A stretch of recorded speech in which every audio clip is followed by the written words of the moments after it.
Okay, we're in Riverdale, successful repair. Now we go from Riverdale to Athens to see my friend. Let's notify him. Richard somebody.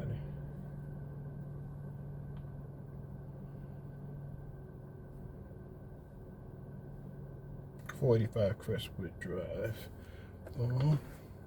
Skip. His name is Richard Fusshauer. Sounds German. Richard Fusshauer.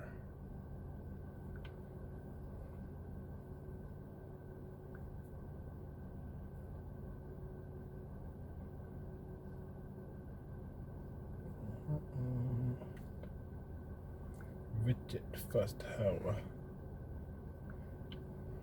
Skip. Call Richard Fusshauer. Richard Fusshauer.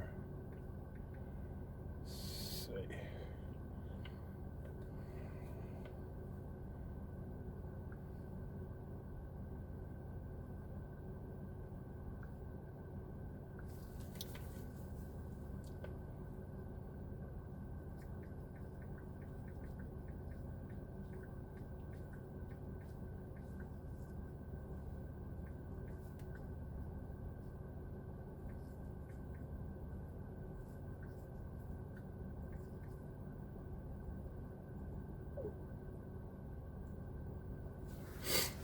Okay, so now we gotta take a little ride.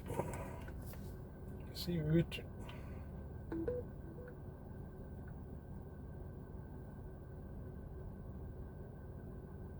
Yeah.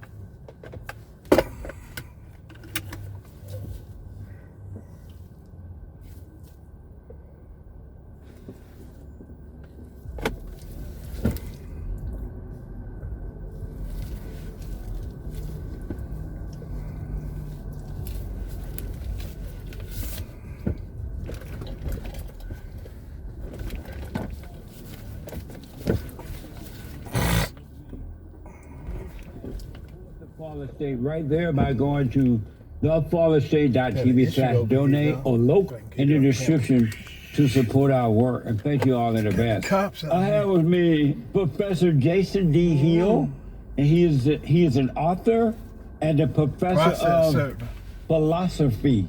Nice. At DePaul University in Chicago. He has a brand new book, folks, coming out in February called Letter to God from a Former Atheist. That's amazing. Welcome to the show, Jason.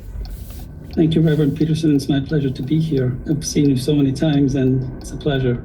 Amazing. You're so smart. I don't know if I should call you Mr. or Professor or Doctor or what. I really... You're so smart. How do you become... You have a message. Good God. I think I was reading from I was about the age of 4. My parents plied me with a lot of books early on. So I was reading big books at the age of 4 or 5, novels that were like 400 pages. So. Wow. Yeah, I have a cousin. She read a lot when she was really young, and she's very smart now as well. So I guess the key to becoming smart is to start reading at an early age. At 138. I mean, I think so. I think you build an extensive vocabulary, but more importantly, it gives you a method of thinking, of cognition, of how to process information. And I had a a mother and family members who would, sort of ask me questions about what I was reading. So it forces you not just to passively engage the text, but also to report and analyze what you're reading. So I do think that there's a way in which the brain is kind of wired very early on among early readers. Very interesting. You are a professor of philosophy, right? What is that exactly? Well, philosophy is the science, or it's the discipline that studies the fundamental principles of existence. And there are 5 branches. There are ethics, and I'm a trained ethicist. There's politics, so one of my specializations also is in political philosophy. And there's the branch of epistemology, which deals with the theory of knowledge. How do we know what we know? Do we know it through reason? Do we know it through faith, revelation, intuition?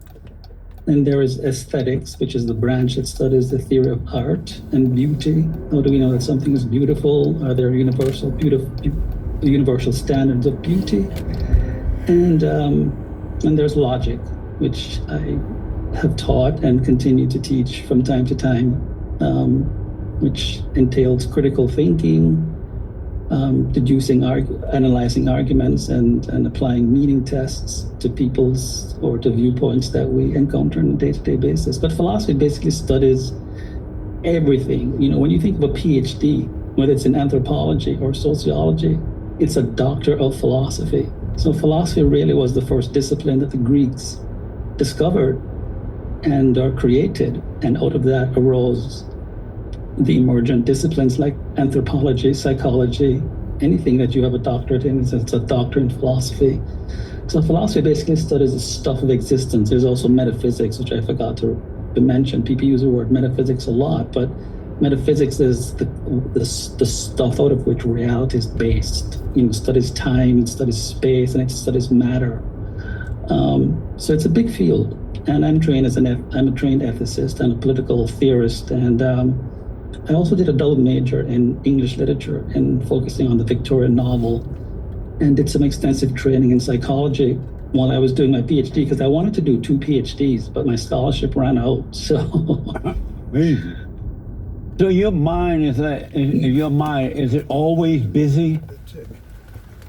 Yes, I never slow down. I never stop thinking. I never stop journaling. I have about 50 journals that I've kept since I was around the age of 12.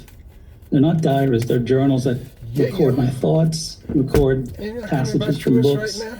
I have a very overactive mind. I think my vocational calling, really, I knew early on, as about the age of 8, was to be a writer.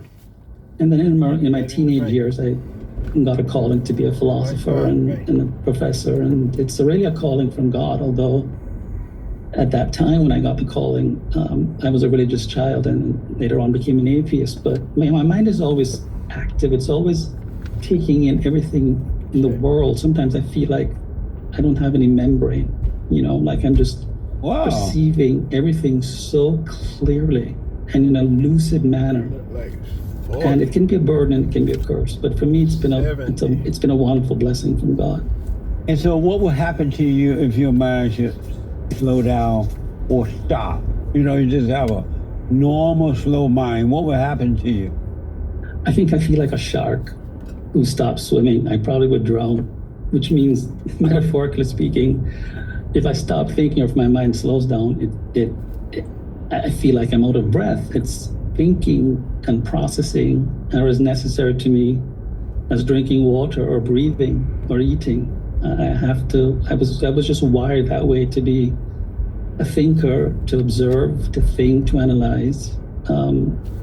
It brings me tremendous joy. And I get 8 hours of sleep a night, so it's not, that I'm... So you are able to sleep the full night? Yes, I am. Really? And does your mind slow down while you're sleeping? I sometimes wonder, because I have very, very lucid dreams that where I sometimes think in another language or process information that I have been reading. But I usually wake up feeling quite rested. And the first thing I feel when I wake up is, of course, I thank the Lord for my life and for my existence. And then I plant my feet on the ground, and like the fox, I look for ground and keep on running, Amazing. And So do you have friends? I have a lot of friends. Yes. You have a lot of friends? Not a lot. I have a small inner circle of friends, and we validate and we affirm each other and we express our values through each other. I always tell people that I don't look for friends in order to gain values. I look for friends with whom I can express my values and my convictions. And so are your friends as smart as you are? I mean, like... Well, I never think of myself as smart. That's something that I love. I have a very high IQ. I know that, but I never think of myself as being smart. But the friends you have, are they like... Are they able to have this type of conversation you want to have, or do you have to lower your philosophy mind to have a conversation with them? Sometimes, but I've been a professor now for 27 years, and so I'm dealing with undergraduates, and I'm very, very patient, and I'm dealing with amateur philosophers and also amateur thinkers. But with my friends, I don't always have to have high-level intellectual conversations. It's more like a soul connection. It's sort of, do we have the same values? Do we share the same sensibilities? Can we have conversations about life? Meaningful conversations. I sort of have those high-level abstract philosophical conversations when I'm with other intellectuals, but you don't have to be an intellectual to be my friend. You have to have a sort of intelligence and a curiosity about the world. Right. Yeah. Are you married? No, I'm single. Have you ever dated?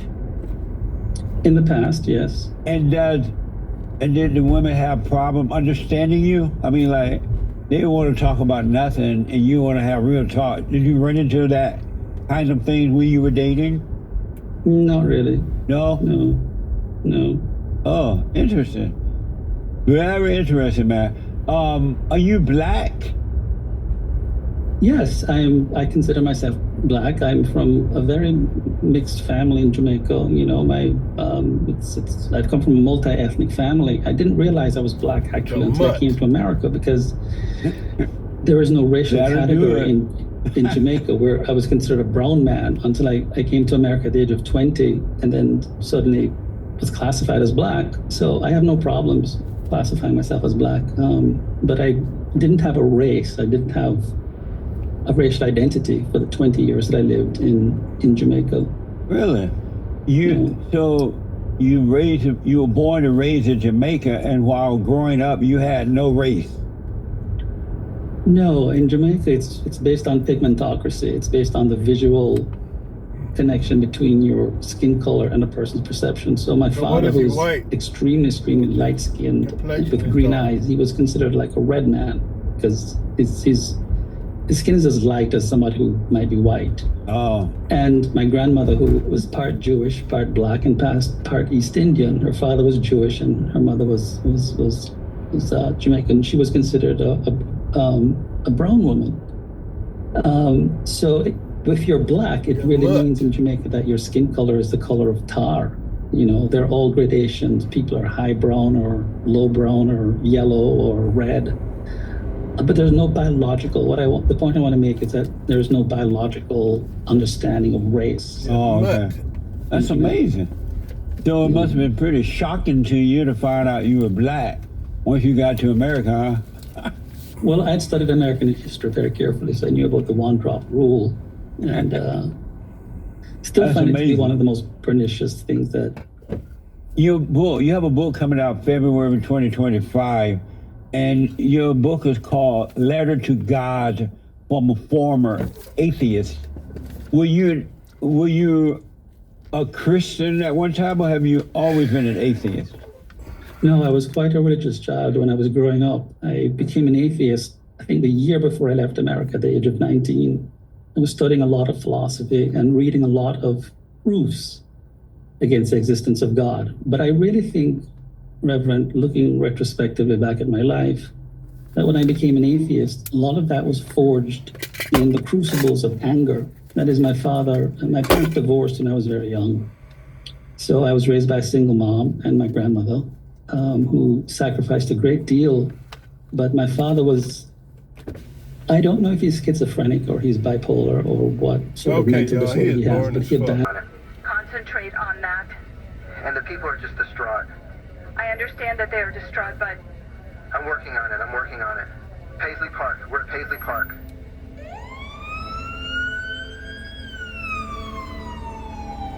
You're at Paisley Park? Okay, that's in Chanhassen.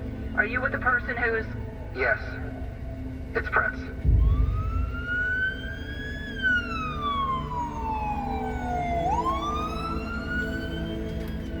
And CNN has now confirmed that the artist Prince is dead. He was found in his elevator, unresponsive, in his compound, Paisley Park in Minneapolis. The number of songs, 7-time Grammy winner, 30 nominations, the number of songs that have touched people's lives throughout his entire career.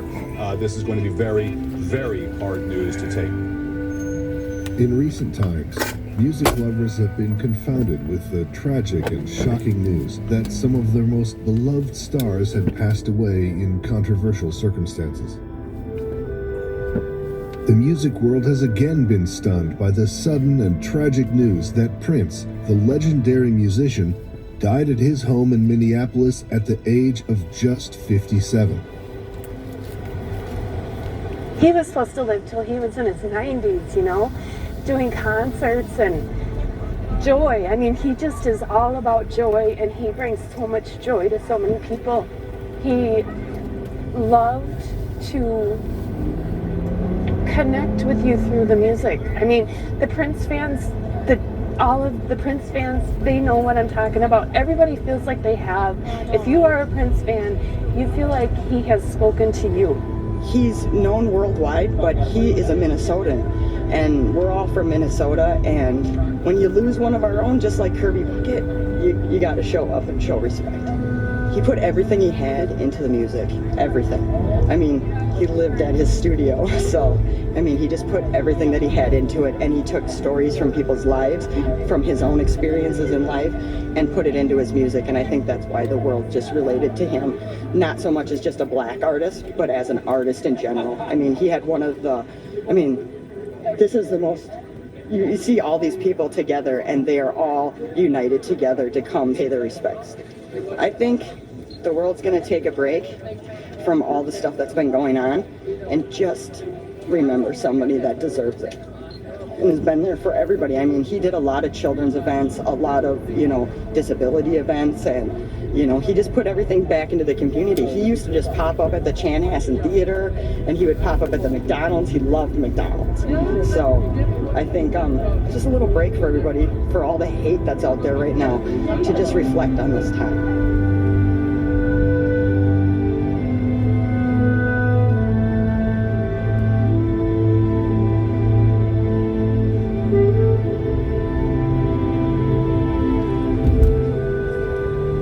They responded to Paisley Park to look for him and found him unresponsive in the elevator. We have no reason to believe at this point that this was a suicide. But again, this is early on in this investigation, and it's continuing to, we're continuing to investigate. We received a call at 10:12 yesterday morning to come and assist the Carver County Sheriff's Office in this investigation. Our chief medical examiner arrived on the scene at 11:30 yesterday morning, local time, and was on the scene for several hours. The autopsy this morning began at 9 a.m. Central Daylight Time and concluded at 1 p.m. And just shortly, I received word that his body did leave Midwest Medical Examiner's office and was released to the family. Just days before his death, Prince's private jet made an emergency landing in Illinois due to him suddenly becoming ill. An audio recording of the pilot requesting an emergency landing reports an unresponsive passenger. What's the nature of the emergency? What's the nature of an unresponsive passenger? Now, was it a male or a female passenger? The musician was transported to hospital, where he was given a so-called save shot of Narcan, an antidote often used in suspected drug overdoses. It was reported that doctors urged Prince to stay in hospital for at least 24 hours, but Prince checked himself out after just 3 hours. Authorities confirmed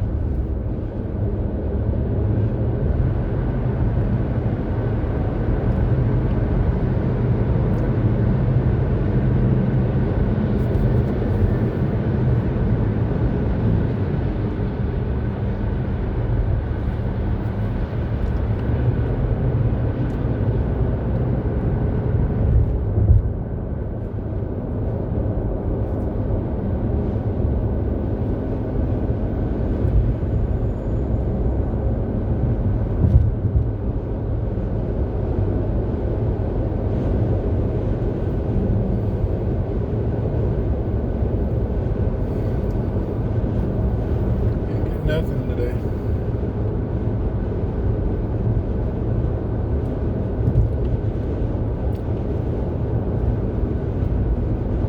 The age of 5. That's horrible. But my real grandpa, he was supposed to be in the Olympics, but he never went. He got lung. You could not help yourself. And then if people start to become traumatized by the United States will. President Trump will.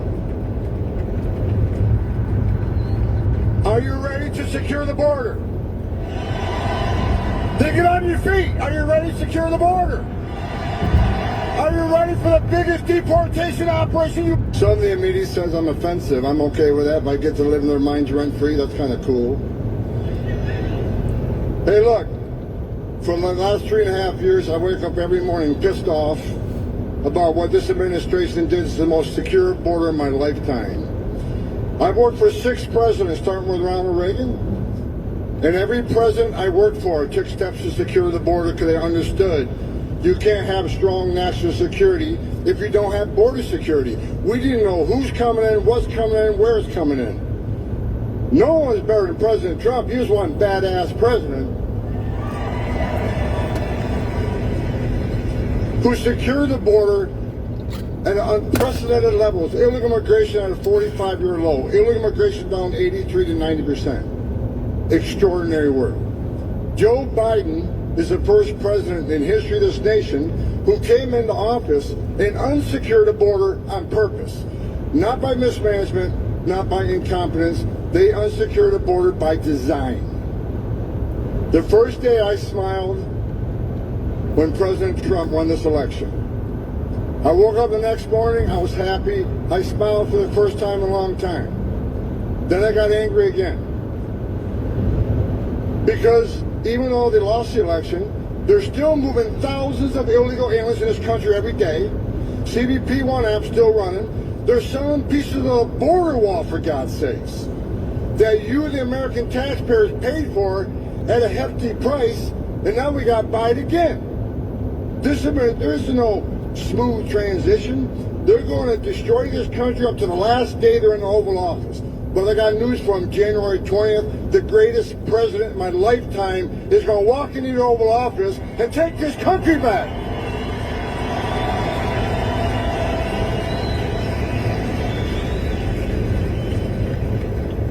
President Trump called me a few Fridays ago and says, okay, you've been bitching about the border for 4 years. You want to come fix it? I said, absolutely. I'm back.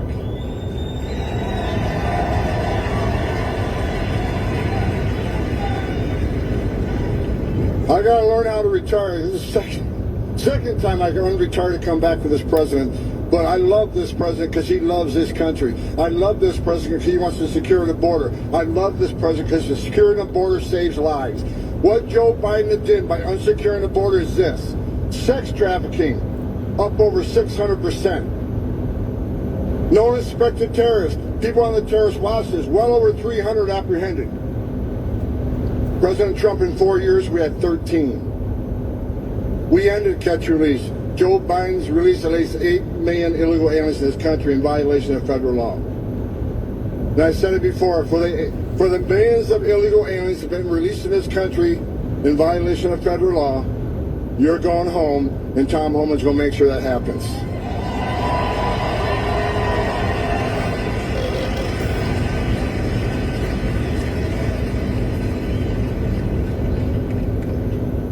Think about this for a moment, what they did. They created the biggest national security vulnerability this nation's ever seen. I already said they arrested over 300 people on the terrorist watch list. Well, there's over 2 million known gotaways. Why did 2 million people pay more to get away? Why didn't they pay less to be turned over to the Border Patrol, be released within 24 hours, get a free airline ticket to the city of their choice, get a free hotel room at $500 a night, get 3 square meals a day, get free medical attention, and get work authorization within 120 days? Why did they pay more not to take advantage of this free giveaway program? Because they didn't want to be vetted. They didn't want to be fingerprinted. These are your gang members. These are the ones carrying fentanyl across the border. And these are people from terrorist-related countries. After 9/11, we created all these databases. You got the FBI screening database, you got the DOD intel database, you got the visa security program, which stopped thousands of people from getting a visa to come to the United States like the terrorists in 9/11 did. So we vet them now, and we vet through the process. You don't get a visa if we find derogatory information in your background. But what terrorist today is going to put himself in a position to ask for a visa or ask for an airline ticket when he can simply go to Mexico and be a part of that 2 million getaway? I don't know how many terrorists cross this border under Joe Biden, but someday we're going to find out. This is going to be a bad day for America. When that happens, we're going to have one badass president in the White House, that's Donald Trump, who's going to make sure we respond appropriately.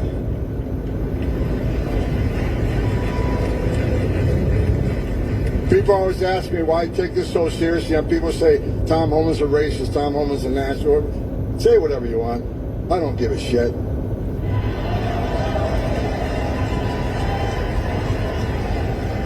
Why do I care? I care because I stood in the back of a tractor trailer with 19 dead aliens that suffocated and baked to death, including a 5-year-old little boy that died in his father's arms.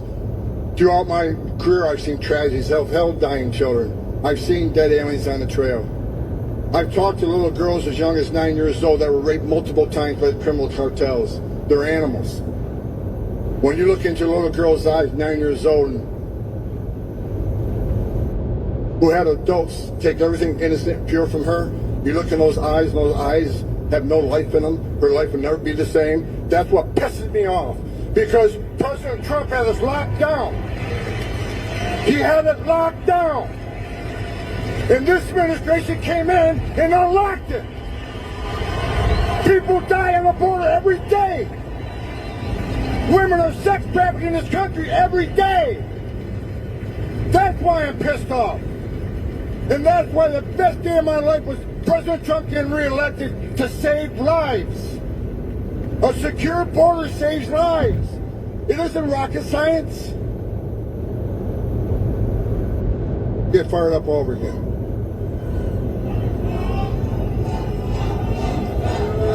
You Trump! Trump! Trump!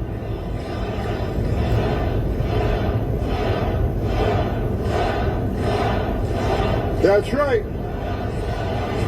President Trump's going to make this country safe again. President Trump's going to make our border great again. President Trump's going to decrease illegal migrant crime at unprecedented rates because out of the gate, day one, we're going to focus on public safety threats and national security threats. They're first. They're coming first. And Trenda Agua, your days are numbered. My gang's bigger than your gang. And we're going to take you out of the country. We're going to port you out of here. Who do you think you are, coming to the greatest nation on earth and victimizing Americans in this country? Your days are numbered. You're number one on the list. MS-13, you're right behind them. To the sanctuary cities who want to attack me every day so you can put roadblocks up, you're not going to assist us. Shame on you. Shame on any elected representative, any congressman, council person, any mayor, any governor who don't want to remove public safety threats from your community and they're here illegally.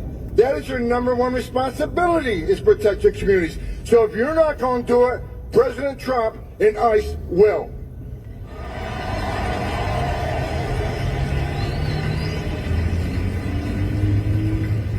The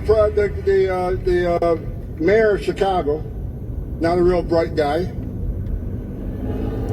says Tom Homan isn't welcome in Chicago. Well, guess where Tom Homan's going to be day one? Chicago, Illinois. You don't want me there? Come get me. The people of Chicago have spoken. I went there a few weeks ago. The black community's upset. The whole community's upset because violent crime is up. And millions of dollars in public services are being given to people who are not supposed to be here. Meanwhile, the tax-paying community that is in a bad way because the Biden administration's economic plans, they're getting robbed every day by giving millions of dollars to people not even supposed to be here. That's not the way it's supposed to be, folks. It's not okay to be in this country illegally. It's not okay to enter this country illegally. It's a crime to enter this country illegally. Now, and let me continue to educate sanctuary cities. You want to not... on you. If you don't want to protect your communities, shame on you. But we're going to do it for you. You're not going to stop me. We're coming. So put up all the roadblocks you want, because we'll knock them down.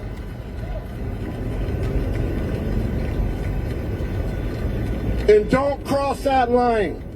People say, Holman, look, I'm not threatening to prosecute anybody. What I'm saying is there's a line. You don't want to help, that's fine. Well, there's two statutes you need to be familiar with. One's 8 U.S.C. 1324 III.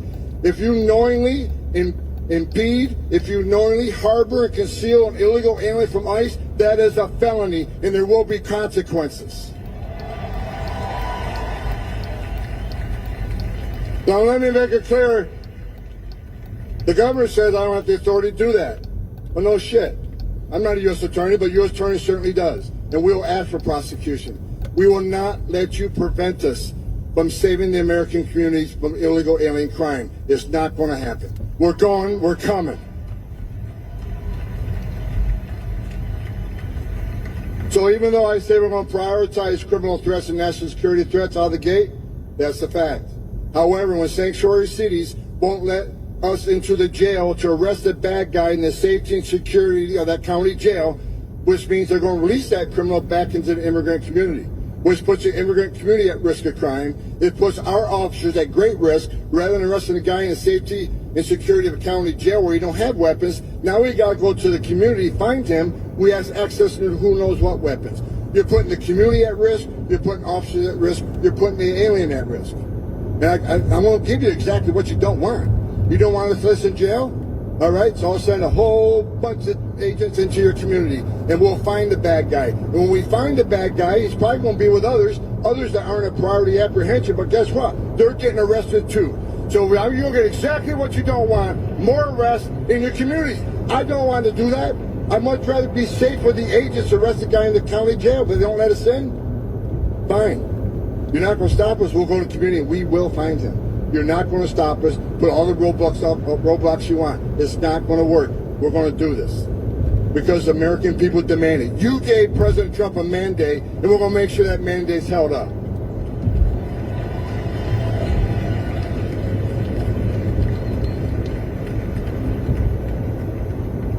President Trump's backstage.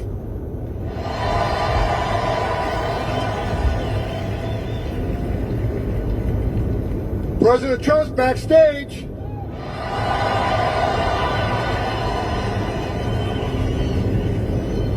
And let me say, I want to say one thing in closing. And I said it at the RNC and I meant it. The criminal cartels in Mexico have killed more Americans than every terrorist organization in the world combined. Over 250,000 young Americans have died from fentanyl poisonings. President Trump's going to hold China accountable for creating the precursors he's selling to the cartels. President Trump's going to hold Mexico accountable for not doing anything about the criminal cartels. President Trump's going to designate them terrorist organizations. And we're going to wipe them off the face of the earth. Criminal cartels keep making, I got numerous death threats. Criminal cartels make death threats against me. Bring it. Because the greatest country on the face of this earth is going to put you out of business and put you in prison. If Mexico don't do it, the United States will. President Trump will. Are you ready to secure the border? Then get on your feet. Are you ready to secure the border? Are you ready for the biggest deportation operation you... Suddenly the media says I'm offensive. I'm okay with that. If I get to live in their minds rent-free, that's kind of...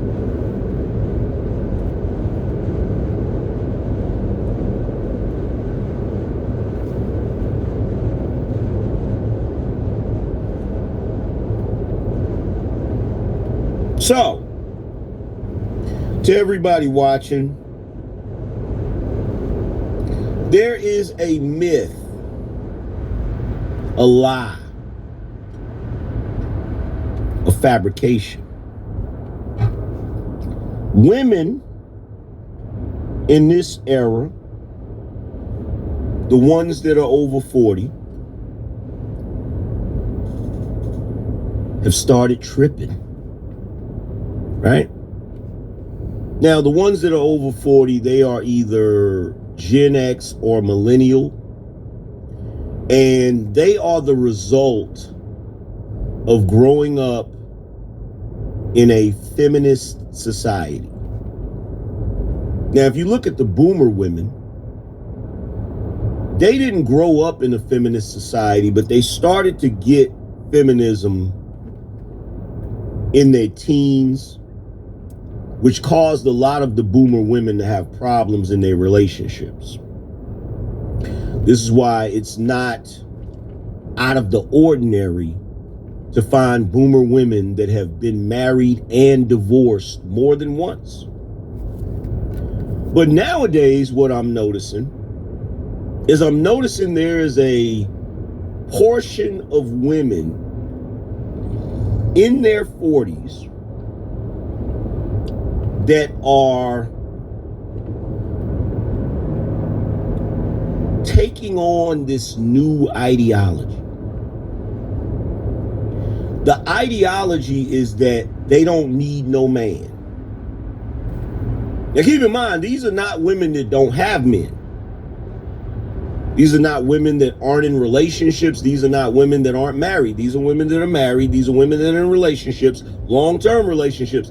But for some odd reason, and we're going to get to the reason, they have decided they don't want to be married no more. They don't want to be in relationships no more. They don't need men no more. Right? Now, some of y'all might say, well, where did this come from? Where did this phenomenon come from? Well, first and foremost, let's check out a video that I have that gives an example of this type of behavior. And then we will cook from there. We will break it down from there. So check this out real quick. Why are so many women in their 40s divorced or thinking about divorce? Imagine this. She's been running the household, managing the kids' schedules, excelling at her career, and still picking up her husband's slack. And now she's wondering, what's the point of this partnership if I'm doing it all by myself? Here's what happens. High-achieving women hit a breaking point. They're exhausted. They've tried motivating their husbands. Can you please help me with the kids? Or can you take on more at home? But nothing changes. And resentment, it grows like wildfire. She starts thinking, I'm already the breadwinner. I'm already handling everything. What am I getting out of this marriage? And that realization is like a tidal wave crashing into everything she thought she wanted. It's not impossible to save the marriage. It's just incredibly difficult when one partner refuses to grow. And the longer she waits, the more she feels like she's losing herself. So if you're feeling this way, ask yourself, are you sacrificing yourself to keep the peace, or are you ready to reclaim your life? Because staying isn't the default answer. Choosing you, that's where the power lies. What? So already off the rip, I know what her problem is. Her problem is somebody told her she was cute.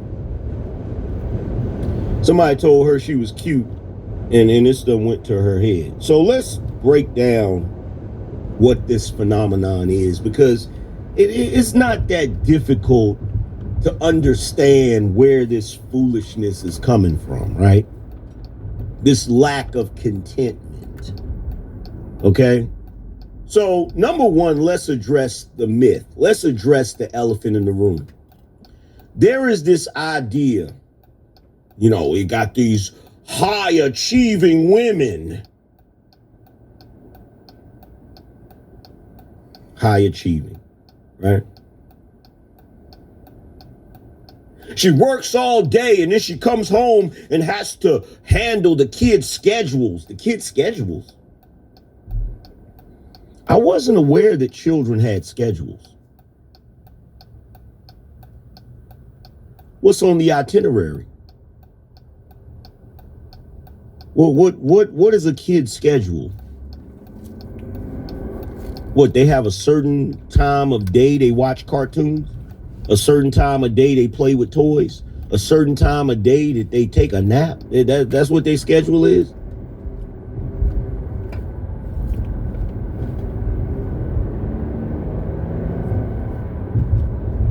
Nikki Smith said, yes, they do.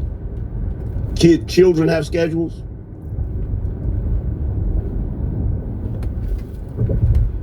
Let me tell you something. If your children have a schedule, you need to get a life. You need to grow the hell up and stop raising your children based on something you read in a book somewhere written by some PhD that ain't got no damn kids. Okay?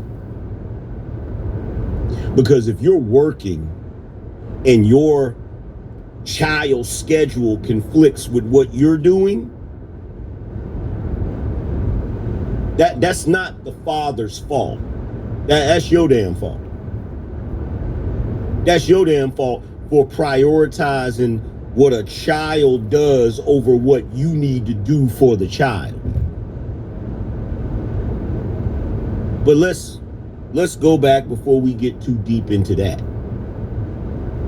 Let's go back before we get too deep into that. Let's address the myth. How many times do we have to listen to this fabrication that you got all of these high achieving women? What is that? What is that? Somebody define that for me. What is the definition? What is a high achieving woman? What is a high achieving woman? In fact, this is what I'm going to do. I'm going to give the ladies an opportunity. I'm going to give the ladies an opportunity to come up here and tell me what a high achieving woman is. I really want to know. I'm going to go ahead and put that link in the chat. Hit that link if you want to come up here and tell me what a high achieving woman is. I want to know. I don't believe that exists.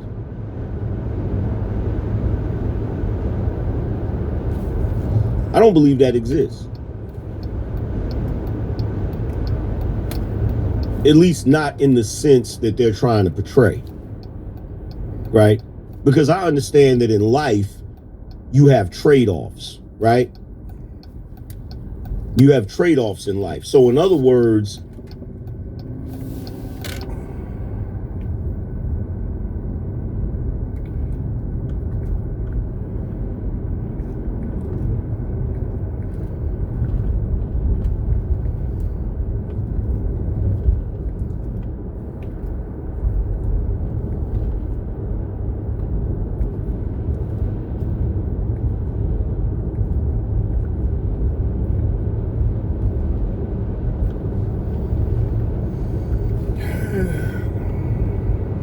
my own podcast because some of these people did burn as fuck, y'all. Excuse me.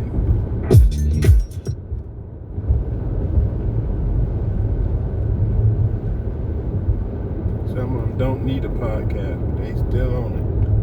Have to deal with the shit we gotta deal with. Make sure you have as much fucking fun as you can. I get in trouble because I be trying to have too much fun, and I be telling black people you need to get you some white friends, but you have to be careful with your white friends. Your white friends will get you fucked up accidentally sometimes. Like, everybody know I like weed. Everybody know I think it's fantastic. Well, my white friends fucked me up on the shit because they was like, we got something that's really fantastic. And I was like, well, weed is already really fantastic. I don't know how you go out fantastic. And sometimes niggas, you should know when to shut the fuck up, because I be saying shit like, I wonder how high I could actually get. And if you say that around some niggas, we all just laugh and move on. Just, nigga, you crazy. But your white friends take that shit seriously, and they got answers for your questions and shit. You might want to be careful and shit, because my white friends introduced me to something called the vaporizer. And as a public service announcement, niggas, this is the real deal right here. This is a lot of shit is bullshit. This is not one of them, nigga. This is Star Trek: The Next Generation right here. This is a new frontier. I was not fucking ready. It come in a black box and shit, and you put the weed in there, and then they plugged it in the wall. Now, soon as I saw them plug it into the wall, I realized I had already crossed my motherfucking boundary. I'm standing there with a lighter in my motherfucking hand like, this motherfucker is no bullshit. It got real knobs on it. You don't put it on warm. It's like a oven. You put it on a real temperature, like 375, like Jiffy Corn Muffin Mix numbers. And it ain't got no fire and no smoke, which really fuck with me because if you smoke weed, the smoke is your way of knowing when not to go too far. You can't really go too far because when you've achieved maximum highness, your lungs will let you know. That's when you can't catch the cough. When you...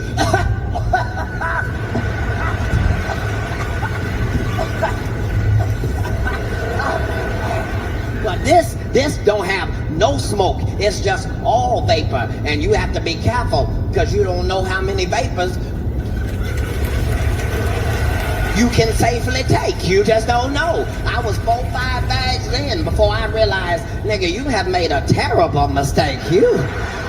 This shit, you might not want to find out how high you can actually get. Just take it from me. You might really embarrass yourself to yourself if you ain't careful. You don't want to be a grown motherfucking man in your own car in the driveway with a wife beater on and some jogging pants, crying with a lap full of bills, crying to Lil Wayne songs and shit, cause he sound like he's 6 when he rapping. You just in the car, just, if I don't do nothing, I'm a ball. I count all day like a couple. Good give you buddy, just a bag boy. Look in the left mirror. I ain't never read from the deck. I had that damn no. Justice has a new name. Judge Mo Dollars. Court is in session. Judge Mo Dollars. Won't you holler at the judge?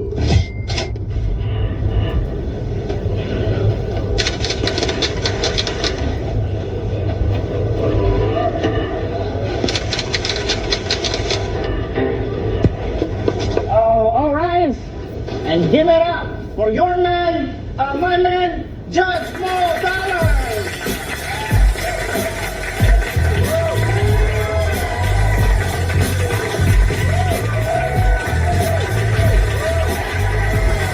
Hello, all in the court. Jesus, what case we got? The divorce. Dead horse, okay. No. It's not a horsey. The divorce. A divorce? Divorce. Oh, I hate divorces. Hate it when they break up a good family. This is awful. What you doing here, babe? Ma'am, how are you? I'm very well, sir. Good. Nice to meet you. And sir?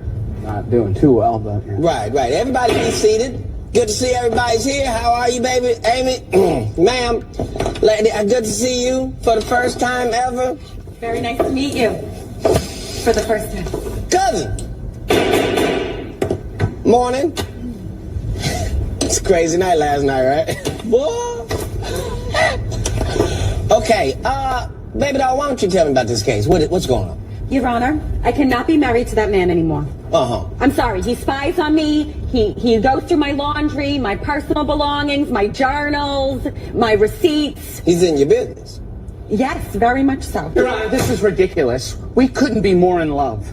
She treats me like a king. Every time she comes home, she jumps right in the shower before she even sees me so that she's clean for me.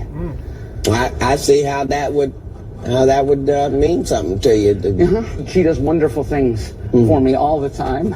Like what, for example? She hides little knicknacks around the house for me to find, and I find Like what kind of knickknacks? You know, the other night she hid a condom, and I found it, and it was, what size condom was it? Magnum. A large. Gold wrapper? Yeah. Is that your kind? No, I'm using small.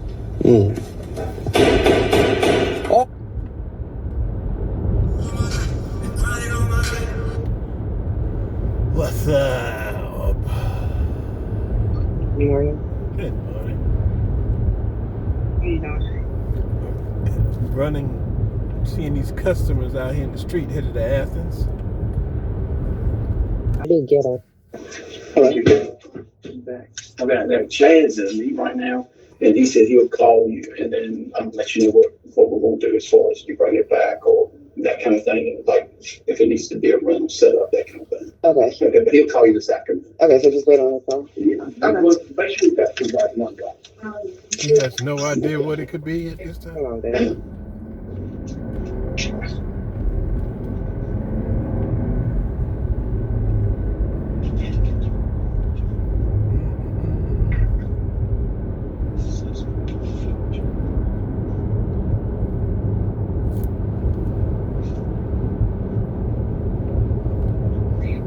Nine 286-3200. Okay, all right, thank you. So you got to come back with the car? Yeah. Until I gotta wait on Chad to come in to find out, that they gonna put me in a rental and take it and all that stuff. But we were trying to tell him to come up here too. Don't waste your time. Yeah. Was this a scheduled appointment that you showing up for now? Yeah. Yeah, this is the time they told me they could fit me in. It wasn't like, oh, we're gonna do work on.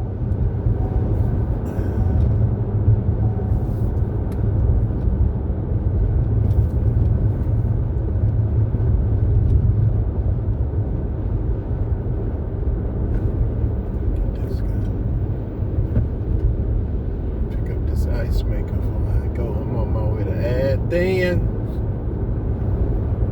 Then I gotta go to Monroe.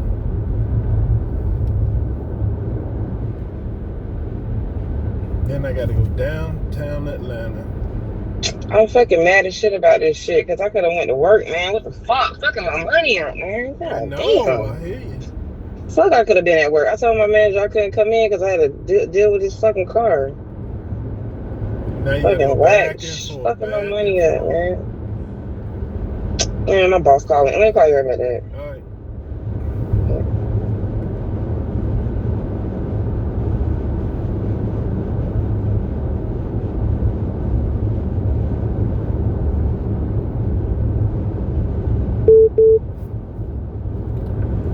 Hello, this is Doug. Can I help you? Hi, Doug. This is Alicia. You actually helped me yesterday at my father's house. You were dealing with my sister Kayla in Latonia. Okay. What's going on? So this is totally separate now. I was seeing if you had any availability for today. At my mother's home, we're having another issue with the stove. Hers, a gas stove? It is a gas stove. It's a new installation of a stove, but they don't have the pieces that we need to install the stove. And there are 2 small children that live here. And so I need, I'm trying, if they're not able to get the stove working, I wanted to see if I could send you some pictures of some pieces to see if there was any availability to get it fixed today. Yeah, send some pieces because if it's not, I'm so booked up today. The best thing to do is send me the pieces or video or something. Let me look at it.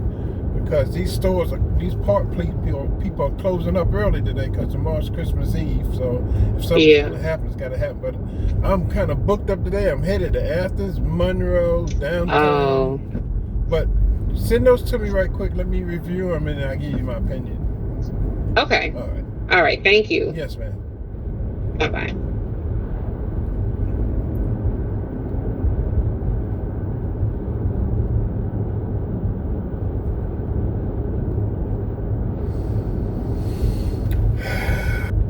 Very busy.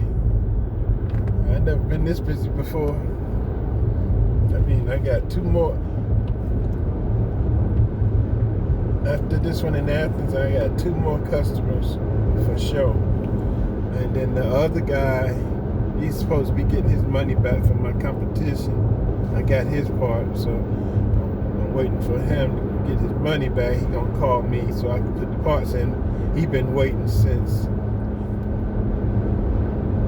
Thanksgiving to have his ice maker, and they bullshitting. The guy came and diagnosed for an ice maker, and the next thing you know, he's gone. And then I walked in on it, he thought I had the ice maker. What the fuck you talking about? I ain't got no ice maker. So whoever he dealing with got him deal all up in red tape. So I told him, man, what he should do is just call him, get his money back. Get money back. He said, let me know. All right, what your boss You said? know, that was one of my coworkers. I thought it was my boss. It was my coworker trying to give me heads up. You know, I just can't win this week, and I'm about to literally have a mental breakdown. I'm trying to keep it together. She was like, yo, I walked past the office, and I heard them talking about you, that you written up, and you got a soapy on. She was like, when you come in here Wednesday, you got a write-up or whatever. But I wanted to give you heads up. They in there talking about you in a write-up that you got. And I'm like, what the fuck? What did I do? Like, a soapy is normally done by another agent. Like, it's not like a passer, and it's like another agent. I'm like, LaShawn calling too. but just call me back, man. Can I go? All right, love you.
Give me a minute here. Too much going on. Let's see what this woman got here. She sent me some pictures.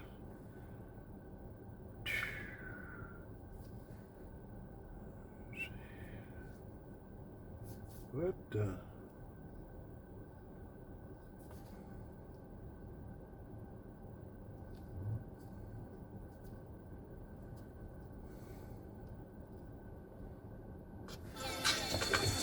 Hey, LaShawn. Hey, what's up? I stopped at a house to pick something up. And then I was talking to Nicole. Oh, okay. All right. Well, call me when you're free. Mm-hmm.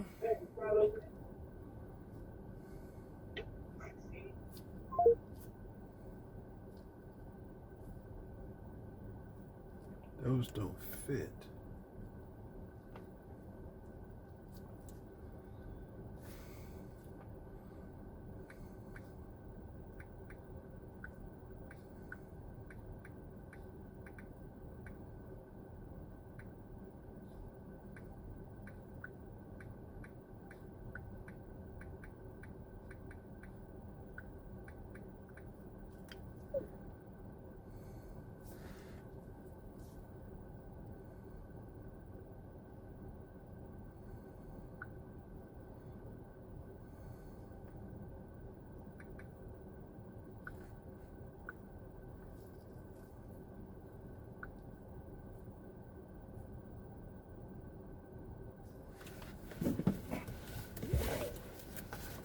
next.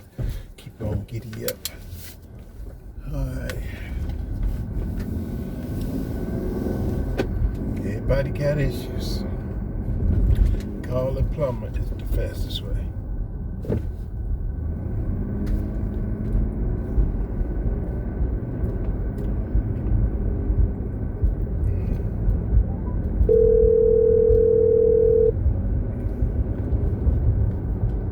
Good afternoon. Okay, I'm looking at the pictures.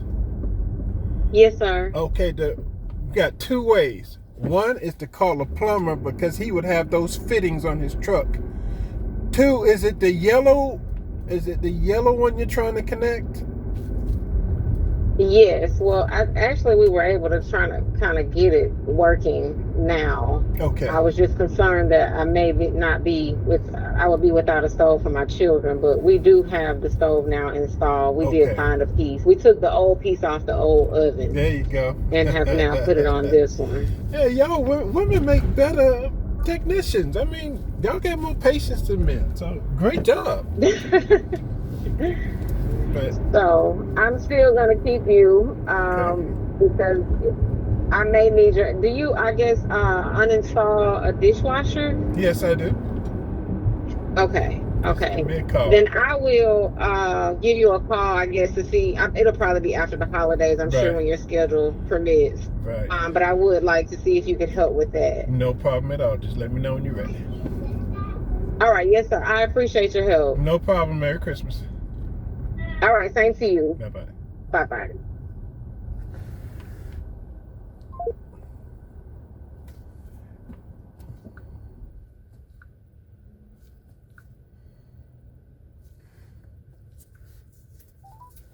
Calling. Check out empty phone. Please hold while I try to connect you.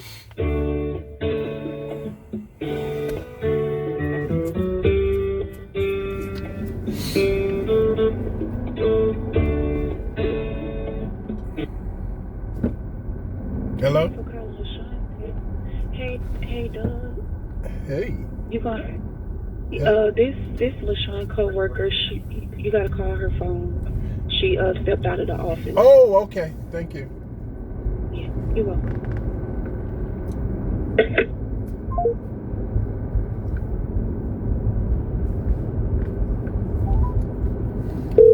Crazy Monday, buddy.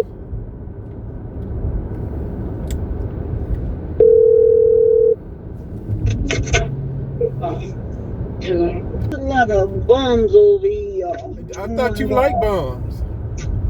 No, I like one. You can't discriminate. You got if you like one, you gotta like them all.